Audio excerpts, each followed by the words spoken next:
Okay, I wasn't planning on doing this video like this. I had plans to make it like a magic lecture, but I have thoughts right now and I need to explain them before I forget.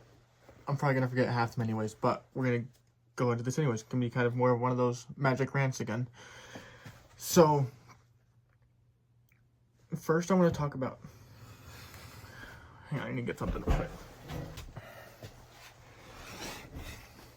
Okay, I want to talk about the idea of magic scripts and talking through magic tricks and like the pattern used. And I was talking with my mentor, one of my mentors, Armando Lucero. If you don't know who he is, look him up.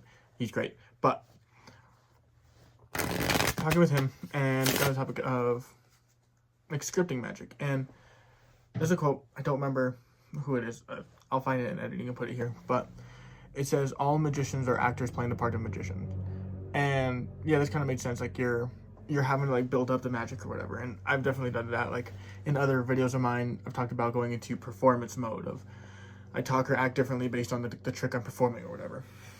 But so me and Armando were talking about it, and that some people, yes, do that. Other people don't, that they're more authentic with themselves.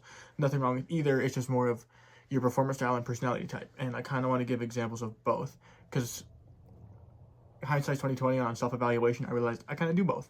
So one trick, I've done a tutorial on this on my channel before, where I say, okay, this is very scripted, this is performance mode type of thing, but okay, so I have this brand new trick. If I mess it up, I have the instructions in my pocket.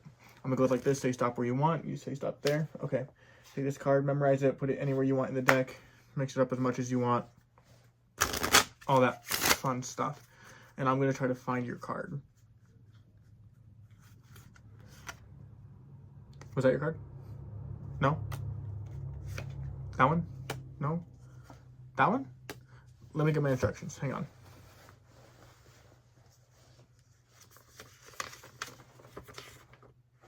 That one? And then they freak out. Nothing wrong with that. I think stuff like that does well off the script. It is very structured. But then other ones I do, where I'm like, okay, say stop where you want. Okay, take this card, memorize it. And then I go into other stuff. And I say, okay, say your card. I'd reveal it differently, but saving time that way I can get through all the thoughts before I forget them. It's more in the moment jazzing type of thing, like in another video I have, either coming out or it's already come out. Depends on the order I post these.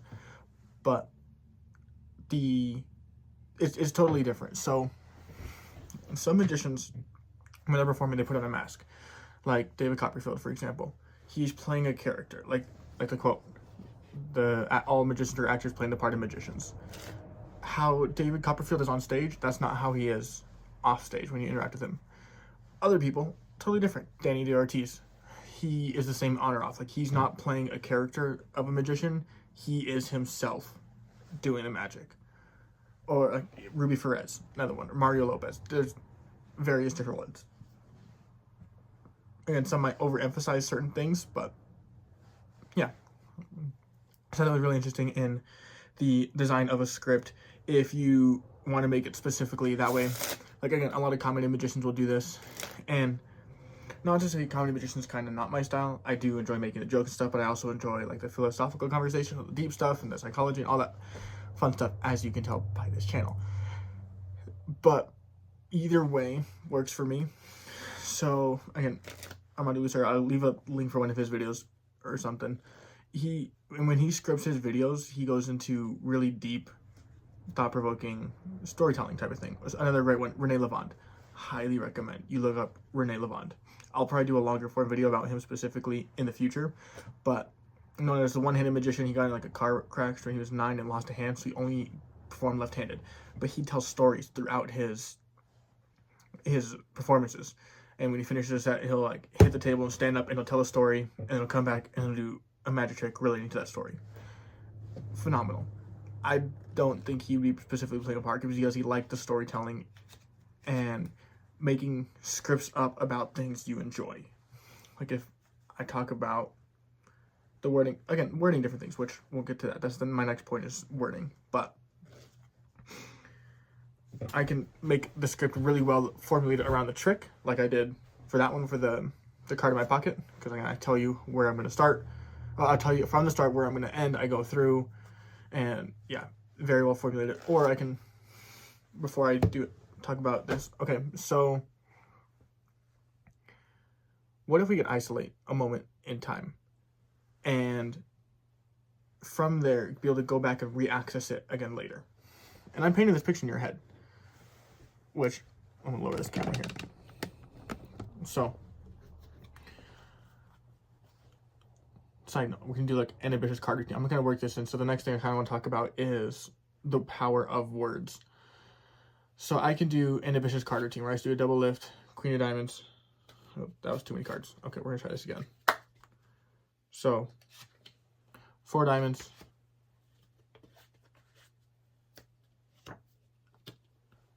or I can do that and not talk through any of it, kind of like Shinlim or like Teller. Nothing wrong with that. You let the trick speak for itself. But when you do that, the audience tells themselves a story. They're going to say, oh, the 4 appeared at the top. They won't think it melted through the top. If I phrase it differently, then I can paint a different picture in the audience's head. So we're going to take the Queen of Diamonds, and what's going to happen is we're going to put it in the middle. But you're going to see visually as the Queen rises from the middle all the way back to the top. It kind of melts through all of the cards until it rises right back on top. You didn't think the card appeared on the top. You thought they were painting a different picture in their head. They're thinking the card melted to the top. Or another one will be, this will be your card, 7 of Spades. We're going to take the 7 and put it in the middle. But what if we could go back in time just for a few seconds? And then we can take your card. And then from here, we can take your card and then put it in the middle. But what if we could go back a few seconds and go back into time? And then we could take your card. I'm painting a totally different narrative there. You're not thinking the card appeared at the top. It didn't melt through the top. We're going back to a specific moment in time. So using the specific pattern or script of a trick to paint the image you want to paint in the spectator's mind. Again, while either maintaining to yourself if that's your performance style or the character you're playing. I wouldn't say, again, I do a character. The way I am performing is the way I'm when I'm not performing. But again, certain things are more performance mode where certain things, I've done the trick so many times, I kind of use the same pattern scripting. Nothing wrong with that. It's kind of what works out. And even other people do this, like Danny Ortiz, he'll use like the same thing each time. And I'll talk about this more in a different video of using specific wording to influence spectators' minds. I'll have a whole lecture planned about this, but the way I say or phrase things, I can paint a different picture or get a different outcome or whatever I want from a spectator. And yeah, so that was really interesting. Kind of wanted to get those thoughts out there. And yeah, I thought this was going to be a lot longer. I probably forgot 90% of the stuff I was going to say. If I remember it, it'll be another video. If I'm better prepared, I'll script it and type out bullet points or whatever I want to talk about. But yeah, spur of the moment thing. Like, comment, subscribe, all that fun stuff. And yeah,